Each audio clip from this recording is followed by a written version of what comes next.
Assalamualaikum warahmatullahi wabarakatuh. Selamat malam.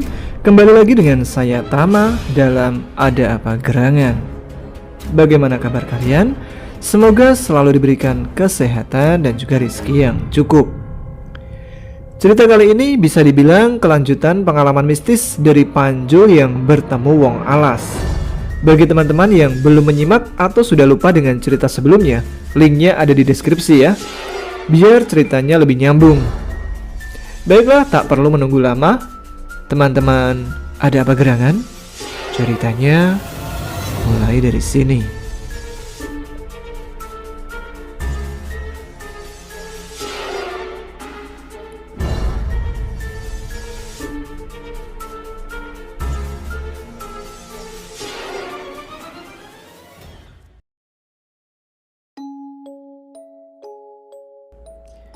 Assalamualaikum warahmatullahi wabarakatuh.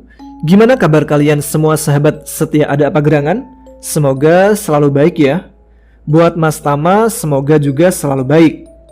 Balik lagi sama saya Nobita yang punya kisah cerita biasa saja, tanpa kata luar. Aku kembali lagi karena merasa hutang janji sama Mas Tama untuk menyelesaikan cerita kisahku. Baiklah, mari kita kembali dalam cerita. Masih ingat kan dengan kejadianku?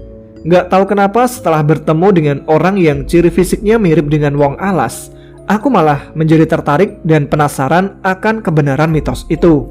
Sampai aku putuskan untuk menggali info tentangnya. Aku bertanya dengan orang-orang yang sekiranya tahu dan paham akan kebenaran mitos itu. Singkatnya, di malam minggu, bulan April 2008, tanggalnya saya lupa ya. Ya tepatnya 4 hari setelah kejadian itulah, aku bisa keluar rumah dan ikut ngumpul orang kampungku yang sedang beronda di pos kampling kampung. Ada yang sedang main kartu remi di pos kampling dan ada juga yang sedang sibuk membuat perapian. Aku langsung ikut gabung, nimbrung di kerumunan itu dan menyapa mereka semua. Wah, seru banget kayaknya. Iya ini. Tumben kamu keluar Jul? Tanya seorang paman yang sedang membuat perapian yang nantinya untuk membakar singkong. Iya ini, tumben keluar, ntar hilang lagi. Ejek kakak sepupu yang kebetulan juga berada di sana. Seketika suasana pecah menjadi suara tertawa yang bersahutan. Batinku, sial, aku jadi bahan ejekan mereka. Oh iya, setelah kejadian itu, aku memang tidak lagi keluar malam meski untuk sekedar ikut ngumpul seperti ini. Tepatnya masih trauma dan memang sedikit dilarang sama ibu sih. Mari kita kenalkan orang yang ada di pos kampling ini. Di sini ada 6 orang, 4 orang yang sedang bermain kartu, ada Oglek, dia adalah kakak sepupuku, Gendur, Patol, dan Poncos. Salah seorang yang sedang membuat perapian bernama Paman Able. Dan terakhir aku sendiri, Nobita, yang biasa dipanggil Panjul di kampung. Poncos mengusulkan, Paman Able, apinya udah jadi tuh, bakar ubi enak kayaknya, ungkapnya. Wah bener tuh, sahut Oglek. Kayak ada aja yang mau cari ubinya, sambung Patol. Udah, biar aku saja yang cari, jawab Oglek. Sini Jul, gantiin main kartu, tar kamu yang nyari ubi malah hilang lagi, jadi kerjaan lagi. Dia berdiri sambil tertawa ngejek, dan yang lain pun ikut tertawa. Ah, wedus kamu mas, ngejek terus, sahutku sambil sedikit kesal. Yaudah, sana kamu cari ubi. No, ambil yang depan rumah aja. Sekalian ambil termos, gelas kopi, dan gula ya di rumah, pintaku. Ini bocah sembrono, malah jadi nyuruh orang tua, jawabnya. Hah, sesekali ini mas. Udah, sana jangan kelamaan, perintahku. Iya ya, sambil dia berlalu. 5 menit kemudian, dia datang membawa termos air panas, cangkir plastik, kopi, dan gula. Klak, dibawain udah, masih minta dibikinin kopinya juga. Ogah aku, bikin sendiri. Aku mau ambil ubi dulu, sambil berlalu pergi. 15 menitan, dia baru datang sambil membawa ubi beserta pohon lengkap dengan daun-daunnya. Buset, mau bikin pecel kamu Glek?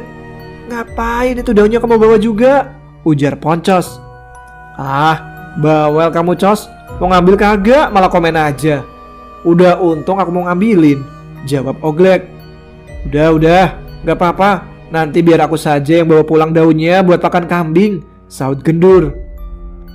Mas, nih kamu lanjutin main kartunya, biar aku yang nyeduh kopi, ungkapku. Oglek menjawab, nah lo, belum dibikin kopinya kan? Aku cuma nyengir kuda dan bilang, belum mas. Yaudah, makanya ini gantiin biar aku bikin kopinya. Singkatnya kopi jadi, ubi sudah dimasukkan ke dalam bara api. Dari kejauhan ada seorang yang datang. Siapa Jul? Tanya Paman Able. Paling Kang Roro, jawabku. Semakin dekat dan mendekat. Kan bener Kang Roro, ujarku lagi. Wah, setelah hilang semalam jadi bisa tahu siapa yang mau datang ya Jul. Ledek Paman Able. Kambing bener. Umpatku jengkel karena diledek melulu. Mataku masih sehat Paman. Paman tuh udah perlu pakai kacamata, jawabku yang jengkel. Weh, ada apaan Jul? Baru muncul lagi kamu Jul? Tanya Kang Roro. Iya Kang, gak boleh keluar kemarin sama ibu, jawabku. Lalu dia ikut duduk di antara aku dan Paman Able di dekat perapian, sambil menyalakan sebatang rokok 76 dan tidak lupa menawari kami semua.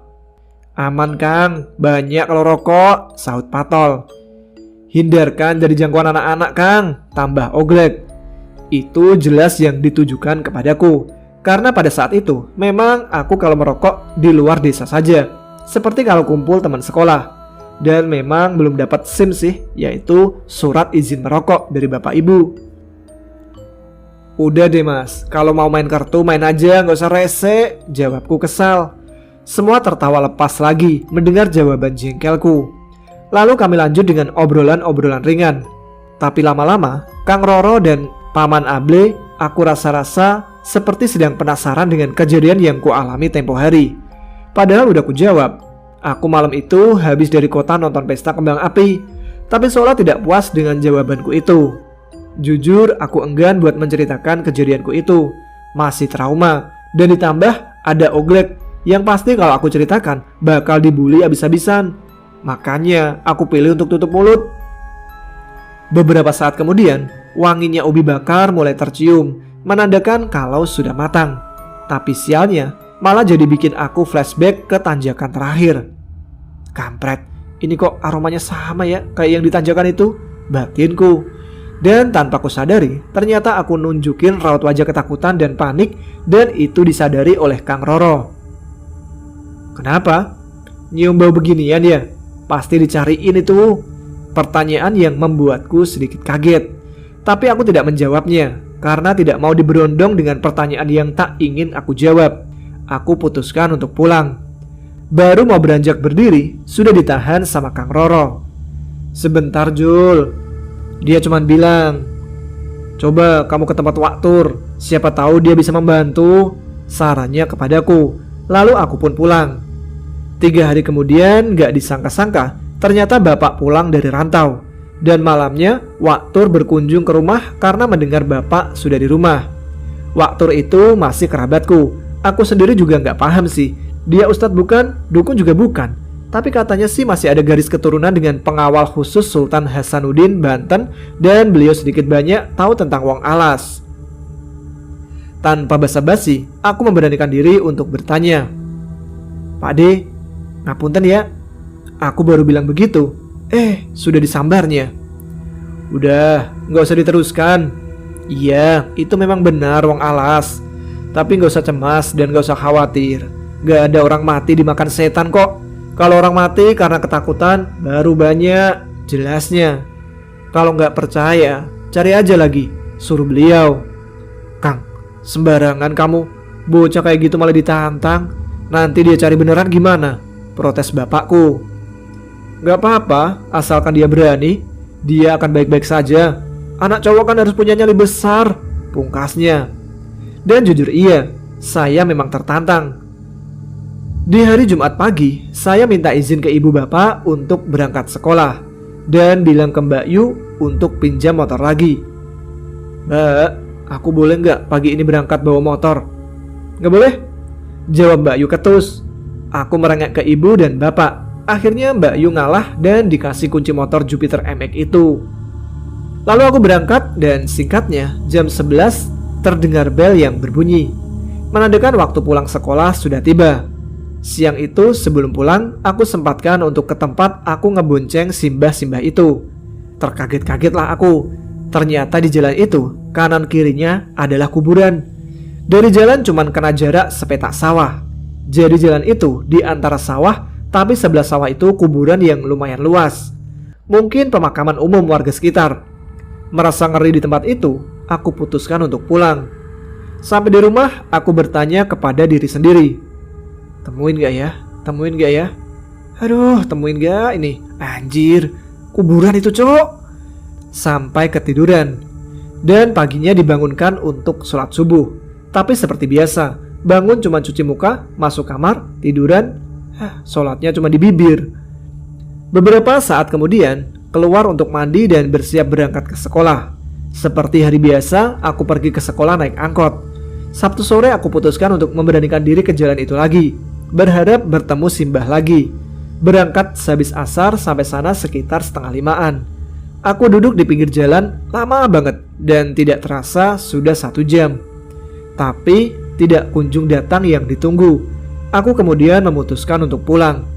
Sampai rumah sudah ada orang pulang dari masjid. 6:30 malam mungkin. Lalu ditanya sama ibu, dari mana jam segini kok baru pulang? Tadi dari rumah Suneo bu.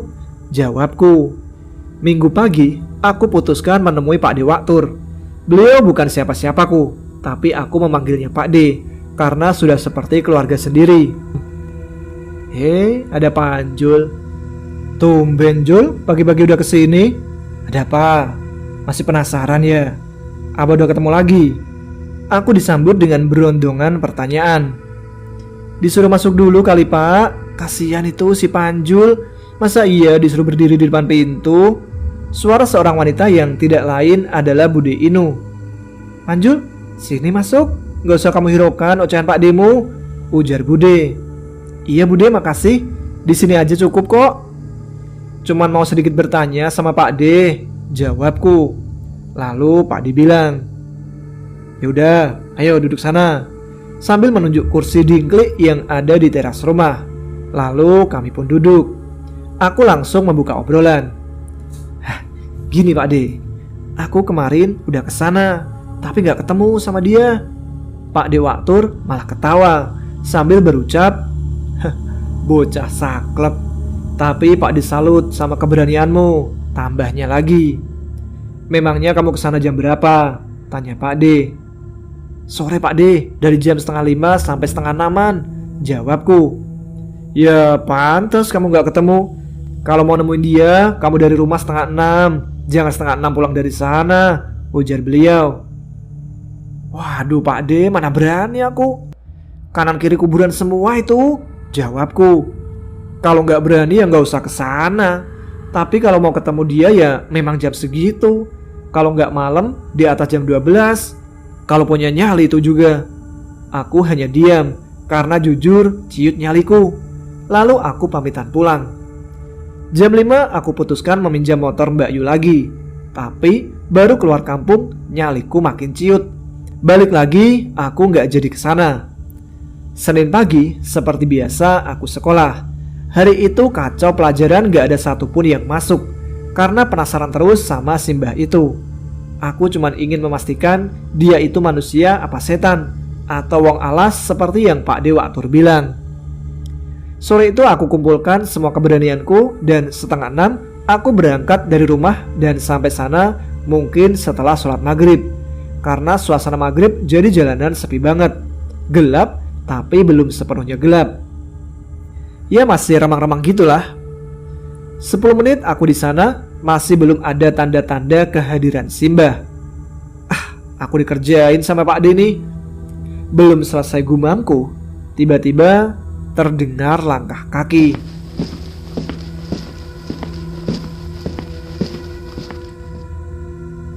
Suaranya seperti sandal bakia yang dibawa jalan di atas aspal. Aku lalu tengok kanan kiri. Kanan, kanan, kiri. Kanan, kanan, kiri. Tapi gak ada apa-apa yang bisa mata ini tangkap. Cuman persawahan, aspal dan pohon-pohon kamboja di kuburan. Bulu kuduk serasa berdiri semua. Makin lama makin keras suara langkah itu.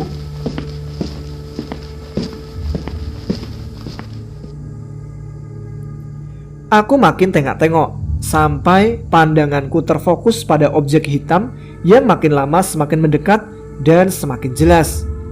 Ya, itu Simbah. Dan herannya aku, saat tahu itu Simbah yang tadi gemeteran dan merinding malah jadi lega dan tenang. Beliau belum sampai tempatku menunggu, sudah aku samperin dengan jalan kaki. "Bah, lama bener sih, aku tungguin dari tadi juga," ungkapku sambil berjalan mendekat ke beliau.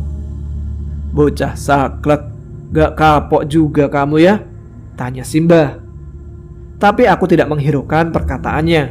Aku kembali menawari Simbah itu. "Bah, ayo aku antar lagi. Tapi gak mau sampai masuk gang ya, cukup di depan gang," ungkapku sambil menggandeng tangan Simbah.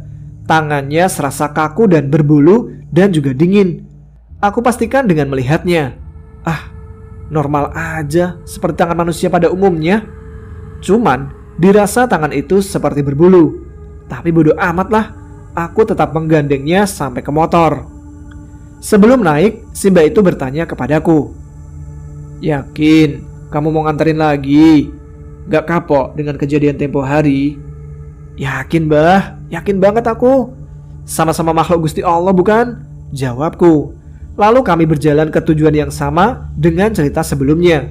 Rute yang sama juga, ngelewatin wangi melati, bau bangkai, bau anyir, dan lain-lain. Tapi di sini sudah tidak merasa takut. Di perjalanan, aku memberanikan diri bertanya sama Simbah. "Bah, punten ini ya Mbah. Saya menemui Mbah bukan karena gak ada tujuan. Tujuanku satu Mbah, ingin memastikan saja." Mbah ini manusia model apa sih?" tanyaku tanpa keraguan. "Gak usah bertanya kalau kamu udah tahu jawabannya." Jawabannya tegas. Aku pun banyak dinasihatin sama Simbah. Dari yang menghormati orang tua, sopan santun, dan tata krama harus selalu dipakai dalam hidup. Dan tidak terasa sampai di depan gang masuk arah kuburan. Lalu aku hentikan laju motorku. Di sini semua normal, gak ada tipuan mata kembali ya. Dan itu terlihat seperti kenyataan. Jalan sempit, jelek, dan berbatu. Aku berucap kepada Simbah, "Maaf Mbah ya, gak bisa anterin Simbah sampai dalam. Cuman sampai sini. Aku ngeri Mbah kalau harus ketemu tukang lontong." Sengaja gak aku perjelas, takutnya pocong dengar. "Jadi biar kalian aja yang dengar ya." Lalu Mbak itu turun. "Iya, gak apa-apa nak. Makasih ya. Lain kesempatan pasti aku balas maksud baikmu ini." "Gak usah Mbah, aku ikhlas kok nganterin Simbah. Tapi Bakia keren om Mbah," sambil nyengir. "Oh, yakin mau Bakia ini?" jawab Simbah. "Gak Mbah, bercanda aku Mbah. Lagian bagusan juga sandal jepit swallow Mbah. Ada empuk-empuknya. Itu mah keras semua, sakit kali kalau dipakai," ledekku. Bocah randuwe adab, raut muka yang jengkel. "Mbah, senyum kenapa Mbah? Jangan galak-galak, ntar tambah tua loh." Kalau dipandang sekilas mah gak ada yang aneh dengan wajahnya. Sama saja dengan wajah kakek-kakek pada umumnya. Tapi kalau dilihat dengan seksama, baru akan terlihat banyak perbedaan. Penempatan mata, hidung, dan mulut itu kayak kurang pas. Pokoknya kagak sesuai lah menurutku. Sedang asik mengamati wajah beliau, aku dibuat kaget dengan ucapannya. "Jangan dalam-dalam mengamatinya, nanti malah ngompol kamu," ujarnya ngeledek. "Udah sana, pulang, mumpung masih sore," perintahnya. "Iya Mbah, ini juga mau langsung pulang," jawabku. Tapi sebentar Mbah, sebelum aku pulang, aku punya satu pertanyaan lagi. Namamu siapa Mbah?" "Apa pentingnya sebuah nama? Nama cuma petanda. Lagi pula tujuanmu bukan cari nama aku kan?" jawabnya tegas. "Ya sudahlah, kalau nggak mau kasih tahu, aku pulang ya," jawabku ketus menandakan sebuah kekecewaan. Tapi baru mau masukin persneling. "Tunggu," ucap Simbah. "Kenapa lagi Mbah? Tadi nyuruh aku pulang, sekarang malah ditahan," ungkapku. Nanti kalau di turunan ada anak perempuan nyetop minta ikut atau menumpang, diturutin saja ya, ujar beliau. Aku yang merasa nggak beres langsung menjawab, "Mbah mau ngerjain aku lagi ya? Belum bosan apa mbah dengan yang kemarin?" Tanyaku jengkel. Beliau hanya tertawa dengan suara seraknya dan berlalu pergi sambil bilang, "Sudah, turutin saja. Dan ingat, kalau udah naik jangan pernah ditengok ke belakang, meski itu di kaca spion ya. Hati-hati," tambahnya. Aku turun dari motor dan manggil si Mbah. "Mbah, Mbah." Tapi Mbah itu tidak menghiraukan panggilanku. Beliau terus berjalan sampai tidak lagi kelihatan dimakan pekatnya malam. "Kebangetan kamu Mbah," gumamku kesal. Sia-sia, nyesel aku nganterin kamu Mbah," gerutuku. Dengan bismillah aku lajukan motorku. Belum juga sampai turunan, sudah disambut dengan parfum khas Mbak Susana. Aduh, ini Mbak Susana parfum sebotol buat mandi kali ya. Wanginya sampai nusuk hidung, gumamku. Dan sampai di turunan, benar saja ada anak perempuan. Ya mungkin seumuran denganku lah. Dia melambaikan tangan, persis kayak orang yang sedang mencari tumpangan. Gak ada yang aneh pada perempuan itu, cuman pakaiannya dan mukanya sedikit pucat. Mungkin dia pucat karena takut gak berani mau lewat jembatan di bawah. Tapi pakaiannya itu loh, masa iya sih zaman sekarang cuman pakai kemben doang? Aku waktu itu malah kepikiran, apa ini anak yang hampir diperkosa kali ya? Belum selesai aku mikir, dia sudah menyadarkanku dengan pertanyaan. "Mas, boleh numpang gak?" "Iya, boleh, monggo." Turunan jembatan dan tanjakan kulalui dengan aman tanpa sedikit pun gangguan. Setelah melewati tanjakan, aku bertanya sama perempuan yang ada di belakang. "Kamu mau kemana?" "Bawang mas, nanti aku turun di sana saja," jawabnya. Seusai itu, sudah tidak ada obrolan lagi. Hampir mau sampai di Bawang, dia kemudian bilang, "Mas, jangan dilanggar lagi ya pesan Simbah." Anjir, ini aku udah lupa. Kenapa malah diingetin sih? Dan di sini aku baru sadar, ternyata anak perempuan yang kubonceng itu adalah Demit. Bulu kuduk mulai berdiri, jantung berdegup kencang, serasa pengen pipis di celana. Dalam ketakutan, tiba-tiba dikagetkan suara perempuan di belakang. "Mas, di depan ya, pelan aja, gak usah sampai berhenti. Dan kamu terus aja jalan ya," perintahnya. Belajar dari pengalaman, aku turutin saja apa mau mereka. Dan tak ku tengok lagi ke belakang. Alhamdulillah sampai rumah aman sentosa tanpa gangguan sedikit pun. Dan rasa penasaranku juga sudah terpuaskan. Ya meski kecewa juga sih karena gak dapat jawaban namanya. Tapi gak apa-apalah. Setidaknya mitos yang cuman ku dengar dari kabar mulut setelah malam itu, aku sudah tidak pernah bertemu kembali dengan Simbah. Dan sudah tidak pernah cari tahu tentang dia lagi. Namun di tahun 2014, aku dipertemukan kembali dengan sosok hewan yang sangat besar. Jadi ceritanya, malam itu ada wayang di sebuah desa di pelosok hutan sana. Rute yang harus ditempuh dari desaku ke desa yang sedang ada tanggapan wayang itu harus melalui jalan aspal sempit di atas jurang yang tingginya ratusan meter. Di sebelah kiri jalan dan kanan jalan didominasi jurang dan hutan pinus. Waktu tempuh menggunakan kendaraan bermotor sekitar 40 menitan. Dan itu sepanjang hutan yang lumayan wingit. Jarang orang berani lewat malam-malam sendiri. Dan kebetulan malam itu HP Android pertamaku Samsung bertipe Fam berdering. Kulihat ada pesan masuk. Dan itu ternyata Kang HE. Isi pesan tersebut begini. "Nobita, di mana? Mau ikut nonton wayang gak?" Kebetulan aku penasaran dengan tontonan wayang yang secara live di depan mata. Langsung saja aku jawab, "Wah, iya boleh, ayo." Lalu Kang HE membalas, "Tapi kamu bawa motor sendiri ya, aku soalnya ada teman. Aku tunggu di rumah." Lalu aku balas, Ya, oke, OTW. Singkat cerita, kami bertemu dan langsung jalan menuju ke tempat tontonan wayang tersebut. Oh iya, kami berangkat pada jam 8 malam. Sampai sana hampir jam 9 malam. Ternyata yang menggelar tontonan tersebut di desa paling atas.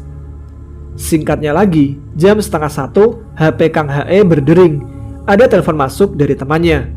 Entah apa yang dibicarakan, tapi Kang HE buru-buru pulang. Dia bilang ke saya, "Ayo pulang, aku ada urusan mendadak ini." "Ya sudah, ayo Kang. Tapi jangan ngebut-ngebut ya, aku ngeri, jalannya sempit. Naik turun, berkelok lagi," jawabku. Iya, yuk," jawaban singkat dari Kang HE. Lalu kami ambil motor masing-masing. Kang HE dengan Yamaha Fiction-nya, aku dengan Yamaha Mio. Jalan yang menuju ke jalan raya itu lumayan jelek dan menurun terus. Kang HE sih enak pakai Fiction, lah saya pakai Mio yang harus jalan pelan banget. Mungkin Kang HE udah gak sabar menunggu aku yang pelan membawa motornya. Lalu dia cuma bilang, "Aku tunggu di bawah ya," sambil melajukan kendaraannya. Aku jawab, "Oke Kang." Tapi sesampainya di bawah, aku cariin Kang HE-nya kemana ini orang. Katanya mau nunggu di bawah, kok gak ada. Dan benar saja, aku ditinggal. Menyadari hal tersebut, aku putuskan tetap pulang dengan pikiran positif thinking. Perlahan aku susuri jalan aspal di tengah hutan itu. Sesudah melewati tanjakan yang lumayan, aku sekarang dihadapkan dengan turunan yang luar biasa panjang dan berliku. Hampir saja aku apes karena ngerem dadakan. Untung masih bisa kukendalikan stang motor ini. Jalan di depanku tiba-tiba terputus. Bukan terputus, tapi terhalang binatang. Binatang itu gede banget, bercorak, berbulu tebal. Wah, seketika lemes. Wassalam udah. Aku bakal mati menjadi santapan macan. Bukan bulu kuduk yang berdiri lagi. Jantung memompa darah dengan kencangnya. Aku udah pasrah. Aku standarkan motor, aku matiin mesinnya. Lalu aku di aspal. Aku kaget, kok basah ya? Lalu aku periksa aspalnya, gak ada air. Lalu aku raba-raba celanaku. Tanpa sadar, aku ngompol. Anjir, aku kira anget ada apa. Ternyata kencingku sendiri. Hampir setengah jam aku duduk di sana sambil berpasrah diri. Aku isi dengan segala bacaan yang ku bisa. Doa masuk WC, doa tidur, sampai doa makan tak baca semua. Aku amati, masih ada gak ya hewan di depan? Ternyata masih ada. Cuman posisinya sudah bukan lagi melintang di jalan, tapi sudah menepi. Aku tunggu sekitar 15 menitan. Ternyata masih ada di posisi yang sama, di tepi jalan. Itu macan apa kebo sih? Kok gede banget? Gumamku. Akhirnya aku kuatkan tekad dan nyaliku. Motor aku tuntun, perlahan aku dorong motorku. Dengan hati-hati melewati macan itu. Sampai habis turunan masih aku tuntun. Pandanganku fokus ke depan. Sampai di jalan yang sudah mulai landai, aku baru berani menengok ke belakang.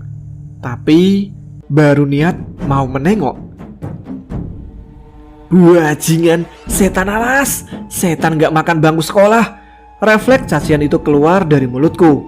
Saking kagetnya aku, ternyata aku berjalan berdampingan dengan macan itu. Aku tersentak ke belakang, menghantam tebing dan motorku pun jatuh. Udah kagak mikirin mau rusak, mau lecet lagi tuh motor. Intinya aku takut. Dan kedua kalinya, aku ngompol lagi saat terduduk di bawah tebing itu. Sialnya, macan itu malah ikut duduk di seberang jalan. Posisi kami berhadapan dibatasi motor yang tergeletak di tengah jalan. Di situ aku sudah mirip orang gila. Asli. Ngedumel sendiri karena ketakutan yang sudah akut. Mungkin sampai macan itu aku maki-maki. Aku berdiri, dia ikut berdiri. Aku duduk, dia ikut duduk. Seolah aku merasa dipermainkan. Beberapa waktu aku mencoba untuk tenang dan diam. Aku pikir macan itu tidur. Dengan kesempatan yang ada, aku mencoba kabur dari keadaan tersebut. Pelan-pelan aku diriin motor Mio mungilku. Perlahan aku menjauh. Tapi baru beberapa langkah ku tengok ke kanan untuk memastikan kalau sudah aman dari macan itu. Tapi keinginan tak sesuai ekspektasi. Ternyata dia sudah tepat berada di sampingku. Aku dorong motor sambil berlari. Dia ikut kencang jalannya. Aku capek, aku pelan-pelan, dia ikut pelan-pelan. Pikirku saat itu, ini hewan maunya apa coba? Saking capeknya, kuputuskan istirahat. Oh iya, benar tuh kata Bang Ube. Malam di hutan itu terang, apalagi di jalan yang terbuka seperti ini. Di sini sama sekali nggak ada penerangan selain sinar rembulan ya. Aku duduk untuk rehat, hewan tersebut pun melakukan hal yang sama. Kamu permainkan aku, lelah aku rasanya, ucapku ke hewan itu. Namanya juga hewan, diajak bicara pun percuma. Kagak bakal ngerti dan bisa jawab juga.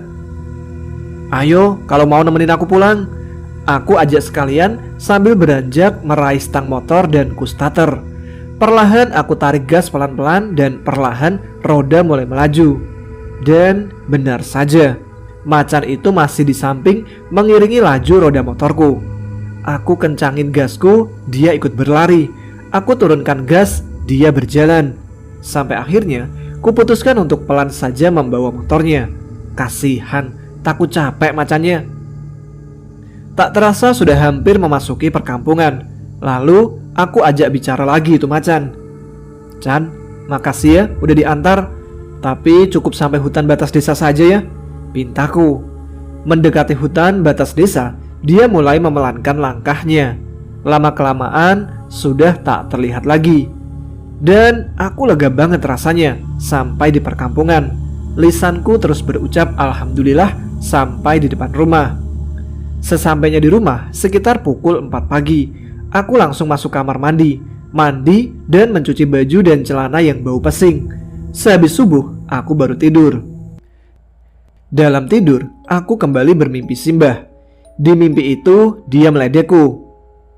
Kok di sini bau ompol ya? Sambil tertawa sadis, seolah mengejek dalam banget. Aku sudah mandi kali Mbah, jawabku. Sekarang kita impas ya. Sudah saya tepati janji saya membalas niat baikmu dulu. Dan sekarang kamu sudah tidak penasaran lagi kan tentang saya? Suara serak nan berat itu membuat aku terbangun. Dan asumsiku kalau macan semalam itu adalah sosok asli dari Simbah. Anjir, bangun tidur juga dibikin merinding. Dan tidak lupa, aku cek lagi celanaku. Alhamdulillah kering, takutnya kan ngompol lagi. Ceritanya sampai di sini. Pesanku untuk sahabat semua, selalu berhusnudon ya. Sopan santun, tata krama selalu kita terapkan dalam hidup. Oh iya, semenjak itu aku sudah tidak pernah bertemu lagi dengannya. Dan sekali lagi ku tegaskan, aku bukan orang dari garis keturunan spesial atau apapun itu. Bukan juga orang belajar kebatinan atau yang punya kelebihan lain. Mungkin satu-satunya kelebihanku persis sama seperti yang dibilang oleh Bang Ube. Aku adalah keturunan Homo sapiensis modern berbasiskan Android 1.0. Lebih kurangnya sih seperti itu. Kalian boleh nggak percaya dengan cerita ini. Toh yang mengirim cerita ini juga cuman bocah sableng yang kerjaannya melaku-melaku nggak jelas. Ada yang sehobi, suka melaku-melaku tanpa arah. Ayo, edan bareng di jalan. Ah, sudahlah, saya cukupkan. Ngurusin orang sableng jelas gak bakal ada kelarnya. Kasihan yang baca cerita ini. Sekali lagi saya ucapkan terima kasih untuk yang membacakan ceritaku. Salam dari saya, Nobita.